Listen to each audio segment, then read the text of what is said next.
probably had enough money to support 2 families, bro. His main wife, his main one didn't know about, bro. Yeah, oh yeah, back then, then only one person needed to work, you know, so that means someone's at home looking after Pitney them, teaching them life lessons, making them actually be raised how you want your child to be raised, rather than you hardly get to spend any time with them because both of you have to work. Whereas in the 1980s, like just before the 1980s was Thatcherism, because there was such high paying roles in industrial. That's what Australia's like now. So they have construction business and companies that is really booming right now. And like in between under 10 years, 5 years of working a job, you could become a millionaire, like live a good life over there.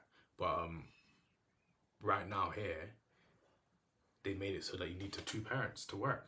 So, boy, both of them will be calling you while you're at work, and you got to FaceTime them while you're doing this. In the 1970s, the UK's manufacturing made up 30% of the country's GDP. That is insane. That is. What's that now? Looks like we need to bring back manufacturing. But throughout the 80s, under Prime Minister Margret Thatcher, this terrorist, okay? She's a terrorist, bro. She's a domestic... I think it's time to start calling Margaret Thatcher what she is, a domestic terrorist, bro. I think it's time. And also, the disdain I have for this woman is because I'm Grenadian, obviously, and she did fuck all when America invaded us and killed Morris Bishop. She didn't do nothing, bro. She just stood there with her tail between her... With no tail. Just stood there and did nothing, bro. Nothing. You know what I'm saying?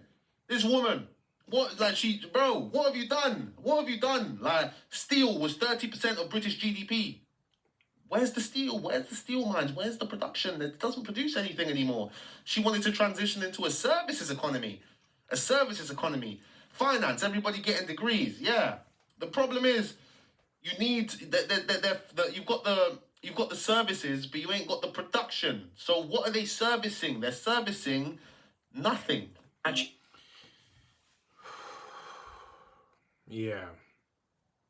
This is, I think I've started to consolidate my thoughts now. Just listening to what he said now in terms of services and stuff, because previously I was thinking about the science that we use. So for example, I used the example of the the potholes in the roads. So if I was a dictator, then I would take the money out of just basically getting split with people's political friends and actually invest the money in the science, how to make concrete or road, how to make a better road, how to make a road that lasts 10, 15 years. We don't have to dig it up, or we could easily open it up and do anything easy that doesn't disrupt the road more than for 2 hours or 3 hours when people are sleeping, you know? That's how I would do, invest in the science and innovation, and that would bring back industries and make the quality of life cheaper. But because people want to extract the money that would be used for these developments and then hoard it and take it out of circulation, that's the reason why we're in this predicament right now, because the money that is made is enough for us to all survive, but people taking it out of the game. People are taking the money out of the game. Yeah, much of that industry moved offshore. Yeah, she literally... So there's actually more money in circulation than ever before, but we have less than we've ever had before. Does that make sense? So say, for example, there's 10. Say, for example, there was 10 pieces of money, yeah? We used to have 4, they had 6. Now, money's 100. They have 94, we still have 6. Do you get it? It's crazy. Oh, bro. Today, it's just 8%. And that's what inflation is, where they take the money out of circulation. So the money that they printed, they're just taking it out of the game. So it's like, how are we gonna get it to pay for it if it's not in the game anymore? You just have to make more. So now we just pay debt to pay debt to pay debt to pay debt to pay debt. It's like having constant credit cards back to back. And you're just taking the money out of the game, like it's not getting in circulation. It's just crazy. UK's economy. Insane. There are other factors that have contributed to Britain's standard of living decline and the increase in poverty. UK productivity growth has slowed significantly since the 2008 market. Yeah, productivity, because you wanted to transition to services, and you know, we've got so much space, you've got abandoned buildings, but you've got people living in house shares. That is a problem. Then the reason, oh, this building has to stay like that is because of planning permission. Oh, you have to go get planning permission. Even my neighbours on my road, fam, they got some work done and it took them so long to get the planning permission, you know, because they're like, come and ask you, you have the right to object. Like, if I wanted to be a wanker, I could just block them from doing their house up. Why? You know, that's just all these outdated things, you know, that... That's something that definitely I would do as a dictator. Turn all the abandoned apartments, all the places that are not being occupied or have not been occupied in a certain amount of time, turn them into houses. Then that way the prices will go down because there's more houses and you don't actually have to invest more money into the houses because they're already there.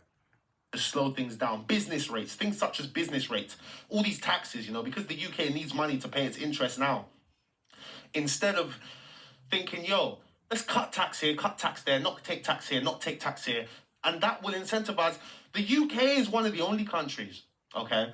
I think I saw somewhere that said, yo, if you make £99,000 and you have a child and you start making £101,000, you're going to be like 27 grand worse off because you're not going to get the same child benefits or something like that. It's stupid. It's dumb. Crash going from around 2% annually to 0.6% on average. And this the one thing that economists obsessed with is always growth. We have to grow. No, we don't. Why can't things be good and we just keep it that way? Oh no. Oh, productivity went down by 0.1%. Who cares? Who cares? It's still a profitable business. All the employees are happy. It's this obsession with growth that has killed everything. Yeah. The greed. Why do you need constant growth? You don't. I agree. You know what I'm saying? If you've got £100 million trust fund or whatever. I agree. That's a very good point in terms of the strive for growth. Instead of people making things better, they're just thinking how to make more rather than improve. You know what I'm saying? So growth in a positive sense, well, it's not good for things to stagnate because growth is needed for things to evolve and reach their final form. Whereas this growth is more greed centered, so they just want more, not actually they don't want to be better, they don't want to be more, they just want more, and that's the difference. Investment fund, and you buy a company for 50 million that makes 2 million a year profit, you know, and it just makes 2 million a year profit. The employees are happy, everything's happy. Why do you have to then get the company and say, okay, 2 million a year is not enough, I want 5 million a year? Yeah, that's so and then now that's what I mean when they extract the money now, because now they're hoarding the money instead of them, because you see that money that they earned, yeah, all that extra money that they, like, say for example, so I paid off my house, everyone in my family is good, I don't have to worry about nothing, but now I want the extra 3 million just to have 3 million, really and truly. With that 3 million, instead of a person hoarding that and cutting corners, they would be investing that extra 3 million that they made in to the business, so that way more people are getting paid more, so it increases the wages, and then that's how it levels out the you can employ more people, and that's how you distribute the wealth, so that there's more jobs, higher paying jobs, and then people get the money back. That is what it is about. That is how money is supposed to work. If I know there's nothing as a self-sustaining energy force, but yeah, money's apart from trading, because obviously you're just exchanging the exchanging, innit? The exchange. So money's energy, so you're exchanging it. I'll have to think on that one a bit more. Half your employees are fired. This XYZ, this that AI, mix AI with it. Okay, we're gonna milk the company for as much as we can. Yo, K1, can you hear me now? Can you hear me now, bro? Yeah. Okay, cool. And oh no, the company's losing money because the product is shit now, or an AI is just doing whatever. Okay, now what we're gonna do is we're gonna sell the parts of the company, sell the parts of it. Yeah, see, this is just them to just extract more money. So like I was saying, instead of say the company usually makes 1 million and then they made 1.3 million, yeah, and then it's like, oh, we made 1.3 million, now I want to make 6 million or 4 million. Okay, instead of them using money to think how to extract more money out and keep it, what is you meant to happen is they're meant to reinvest that money back in to give jobs to more people. After, yeah, look after yourself. You get rewarded because you created the company. Look after yourself. Every bill you need to pay, everything, yeah. But then now you need to redistribute the wealth back into the economy. And that's how the money stays in circulation. But instead, these companies, they build up businesses that make a lot of money, and then instead of injecting the money back into the ecosystem, into the economy for more people to have more higher paying jobs, they extract the money, they hoard it and keep it, and then just try to cut corners and make more money. And then that's why there's no money. That's why we still have 4% and they have 96%, when back in the day we had 4%, they had 6%. That's why. That's the reason why. And that's what private equity is doing to all these companies, bro. And it's just... And then they sell it to someone else for more money. If the company fails, they're like, okay, we made 600 million, we lost 55 million. All right, let's break down the company now and sell it for 6 million. You're like, that's what they've done to Argos. Well, Sainsbury's is kind of tired of Argos. I made a video on that yesterday. Go and look at it. But why did you need to fuck it up? Like, it was fine. It's greed that's doing that, because it's fine. What do you mean? Why do you need to do that? And there's been massive cuts to local Like, it's greed. Myself, maybe I don't know because I'm not in that position, but if I've got a company with 500 employees that's making me £300,000 a year, all the employees are happy, I'm able to pay the employees a good wage, why am I changing anything? And that's the problem. Why change it? I remember I used to work for a company. Towards the end of my time there, I was making I was always on the top leaderboards. I was doing one of the best, top 10, top 5 most of the time, sometimes top 3. I was always the best, always one of the best. Obviously you get your bonuses, and then I started hitting my bonuses all the time, and then they changed it from getting your bonus after every paycheck. You get your bonus every 3 months, and it's not just individual bonuses, it's the whole team. So the whole team has to make more money, and it's like, wow.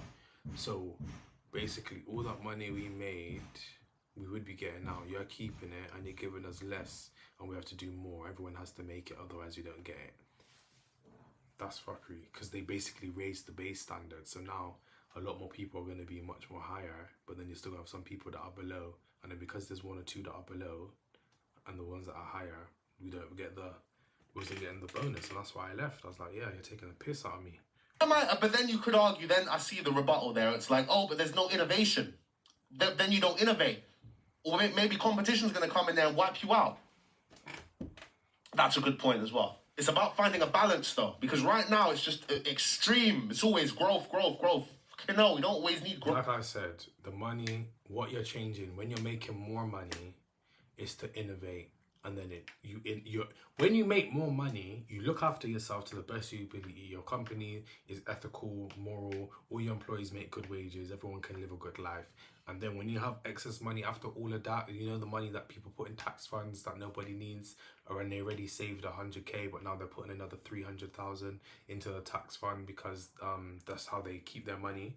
Instead of doing that, that 300,000 would be used to innovate the company and make the company better. And then innovation causes jobs, because you need people to actually innovate. You need to pay the people to innovate. And that's how you spread the wealth even more. And then now your company becomes better because it's providing more jobs and it's providing a better service for the human condition.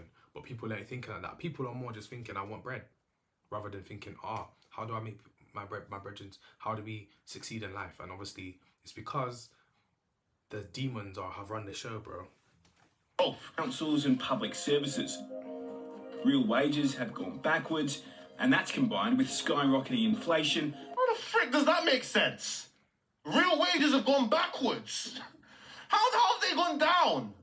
Real wages have gone backwards, and that's combined with skyrocketing inflation post-COVID and Brexit. I think you're looking at the sort of economic impacts of deindustrialisation in parts of the north of England, people feeling that they're losing out. Here in London, the seat of power, the government is promising to increase the minimum wage. I would buy British steel, bro. Like, if there was a whole revolution here where it's like, yo, we're going to open production again, bro, I'll buy British everything. I don't care. I will. Like, I will. Build more homes and invest in infrastructure to create more high-paying jobs. This is definitely... I feel like he's only touching on one part.